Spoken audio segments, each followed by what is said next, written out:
আসুন চলে আসুন, টাকা ডবল করুন, টাকা ডবল করুন, সবাই চলে আসুন, টাকা ডবল করুন, টাকা ডবল করুন, টাকা ডবল করুন। কি রে এনে কি বেচা কেনা করিস? আরে বেচা কেনা না তো, এটা গেম খেলা, আর গেম খেলা পারলেই টাকা ডবল, টাকা ডবল। তাই নাকি রে? গেমে পারলে টাকা ডবল। আচ্ছা নে আমি খেলবো। আর তুই কি রে হেরে গেছ নাকি রে? হ ভাই হেরে গেছি। আর আপনি খেলেন না, গেম কল খুব কঠিন। আরে অসম্ভবকে সম্ভব করে চিঙ্কুর কাজ দাঁড়া। এ ভাই বুঝাছি না, দেখিস আবার খেলবো তো, আবার হেরে গেলে জানি কান্দোস না। বাপরে কানমু মানে? আরে হেরে গেলে কানমু? তুই আগে গেমের নিয়ম ক। হ্যাঁ, গেমের নিয়ম হলো গা, আমি যেটা কমু ঠিক ওইটাই রিপিট করা লাগবো। একটু এদিক এদিক হলে তুই হারিয়ে যাবি। এই নে খেলা শুরু কর। ওকে, গেম স্টার্ট।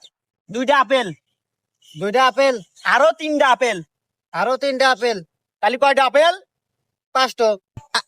হারে গেছো। ভুল উত্তর, রিপিট রিপিট রিপিট। ও আচ্ছা ঠিক আছে নে আবার শুরু কর। ওকে,